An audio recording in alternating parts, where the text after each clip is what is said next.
A gente tem tratado aqui do assunto do marco temporal, votação entre parlamentares, a discussão no Supremo Tribunal Federal. Então já volto aqui para perto dos meus amigos, Leandro Rezende, Juliana Lopes, também com Larissa Rodrigues e Renata Agostini, porque a votação do marco temporal na CCJ do Senado foi adiada após um pedido de vista da senadora Elisiane Gama. Vou trazer todo o time então para cá para a conversa. Juliana, começando contigo aqui para poder compreender o que aconteceu, por qual motivo exatamente foi feito esse pedido de vista. A gente já tinha comentado sobre isso aqui, né, Elisa? Na verdade, essa sessão acabava sendo um recado, já tinha ali uma expectativa de que sim, ela acontecesse, mas que houvesse esse pedido de vista coletivo. Também por um motivo que o presidente da CCJ, Davi Alcolumbre, não está no Brasil, viajou, deve voltar e na semana que vem, então, essa discussão deve ser retomada. Acabou que eles ainda não definiram se vão discutir o mérito de fato, pontos do texto, as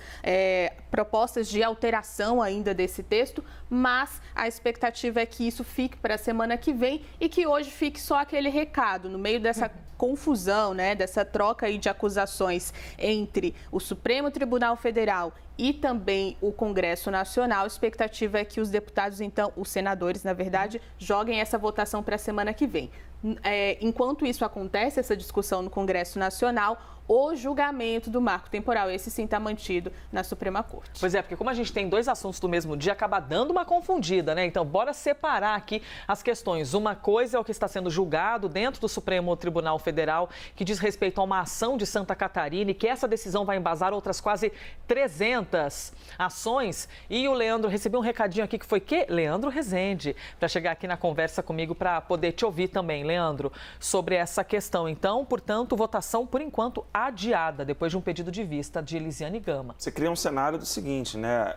Claro que hoje não era votação terminativa, né? Está na Comissão de Constituição e Justiça ainda, mas se cria um cenário que o Supremo Tribunal Federal pode, hoje, ou até o final da semana, dar uma resposta sobre o marco temporal e o Congresso não anda casinhas para trás, né? Fica estacionado. Fiz até essa analogia, que até do ponto de vista da estabilidade institucional do país, ela é até ruim, né? Porque fica parecendo que realmente há uma corrida entre Congresso e Supremo Tribunal Federal e que isso deveria ser naturalizado. Isso não deve ser naturalizado, por mais que essa corrida exista. Há uma pressa do Senado em aprovar essa proposta para tentar que fosse antes da decisão que o Supremo Tribunal Federal vai tomar. Como, enfim, Juliana explicou o porquê desse projeto está sendo adiado na CCJ, o caminho está aí aberto para o Supremo Tribunal Federal dar uma decisão, a não ser que a gente tenha também no Supremo, que é uma possibilidade sempre,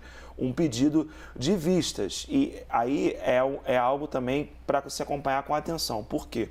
O ministro Zanin, que foi o último a entrar, né, no Supremo Tribunal Federal, se pensou ali, olha, como ele foi o último, ele pode pedir vista do processo para entender um pouco melhor, né, do que está ali em jogo dessa discussão do marco temporal. Acabou que o ministro Zanin não pediu vista, ele não falou.